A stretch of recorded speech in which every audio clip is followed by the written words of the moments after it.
Қарызға алған 100 теңгені 100 мың етіп қайтарған жан. Нұрлының шешесі сырқаттанып қалды. Төсегінен басын көтере алмай жатыр. Қызулап қалыпты. Суық қатты тиген. Жалғыз басты әйелге қиын. 2 баласы бар. Бірі бастауышқа барып жүрген Нұрлысы, екіншісі еңбектеп жүрген Қасаны. Ұл қызына қарауға жағдайы жоқ, сандырақтап жатыр. Сәби ұйқыда. Нұрлы мектебіне бармай, шешесіне қарайлап, өзінше тамақ дайындағысы келген. Онымен ұқсата алмады.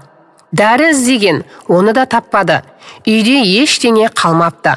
Анасы көзін ашып: "Нұрлы, сен сабағыңа бармадың ба? Бара ғой", дейді. "Анашым, сен ып-ыстық болып жатсың. Мен дәрі алып келейін. Ақша бар ма?" деп сұрады да, шешесінің сөмкесін қарап, ештеңе таппай қойды. Соңғы ақшаға кеше нан мен май алғаны есіне түсті. "Қызым, сабағыңа бара бер, мен аздан соң тұрам", деп анасы кішкентайының құйрығынан қағып, өзі де ұйқыға берілгендей сылқ жата берді. Нұрлы киініп тысқа шықты. Күн аяз екен. Қалтасында түк ақша болмаса да, жақын жердегі дәріханаға барды. Қызудың дәрісін сұраған, бар екен. Бағасын біліп қайта шықты. Сөйтіп айналсоқтап жүргенде, әрідегі дүкен алдында қайыр сұрап отырған бір кісіні көрді. Қасына барды. Алақанында біраз тиын тебен бар екен. Қайыршы "Мына қыз да ақша салатын шығар" деді ме, бұған қарай қолын созды. Сонда Нұрлы шыдай алмай: "Аға, сіз маған қарызға 100 теңге бере тұрасыз ба? Менің анам қатты қызулап жатыр, соған дәрі алайын деп едім", деді. Қайыршы қайран қалды. Шүңірек көзін бақырайтып қызға жөндеп қарады да, 2-3 қалған қызыл иегін көрсетіп күлді.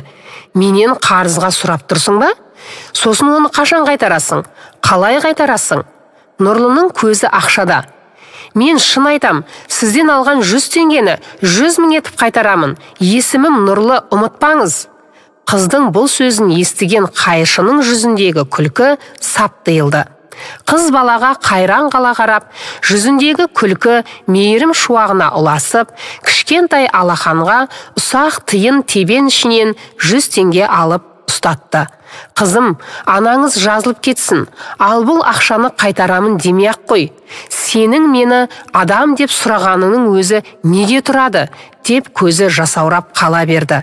Нұрлы қайыршыға рахметін жаудырып, бұл алған қарызын міндетті түрде қайтаратынын айтып, дәріханаға қарай жүгірді. Арада жылдар өтті. Нұрлы білімі жоғары, шаруасы жүріп тұрған кәсіпкер болатын. Қазан айының бір күні ол бір қарияның үйіне келді. Амандасып болған соң қарияға келуінің мән жайын түсіндірді. "Сізге келуіміздің себебі, қазір қайырымдылық айлығы жүріп жатыр.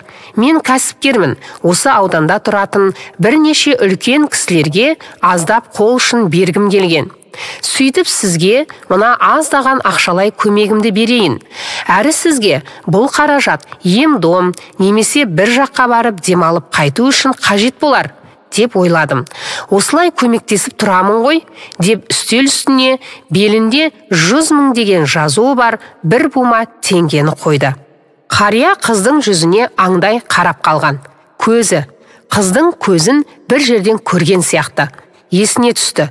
"Нұрлы", деп қалды. Қыз қарияға күлімсірей қарап: "Менің атымды қайдан білесіз?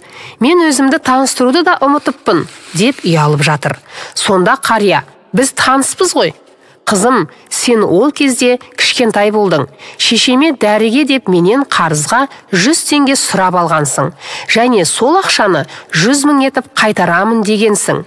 Нұрлы да алдындағы қарияға бажайлап қарап: Сіз сол адамсыз ба?" деді. "Я, айналайыным, тау-тауға кездеспесе де, адам адамға кездеседі деген. Мен сол сен көргендегі адаммын. Сенің сол менен көмек сұрағаныңнан кейін мен де адам баласымын. Менен де көмек сұрайтындар бар екен", деген ой мазалай берді. "Содан өмірімді өзгерттім, күрестім десем де болады. Ерінбей еңбек еттім, отбасын құрдым. Қазір немере, шөберем бар. Олар басқа жақта тұрады. расында келеді. Ал саған көп рахмет. Сен өз сөзіңде тұрдың. Міне, 100 теңгені 100 мың етіп қайтардың ғой. Алла риза болсын. Ал сенің атыңды өмірі ұмытпастай етіп жадымда сақтап қалыппын. Себебі сол бір бүлдіршін қыздың сенің сол кездегі әрекетің арқылы мен қайтадан адам қатарына қосылдым. Қалай ұмытайын? Әрі адам жанының айнасы көз дейді ғой. Көзіңнен тани кеттім деп жасаураған көзін сүртіп, Нұрлыдан анасын сұрады. Ата-анамыз шүкір, ол да үлкейді, немере жиендерін бағып отыр деп жауап қатты. Өзі алдындағы қарияға кезінде алған қарызын осылай қайтарғанына қайран қалып, есікке қарай бұрыла берді.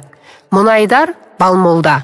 Ойнет жаңалықтар сайтынан алынды. Оқыған Гүлбибі Әбусайылқызы.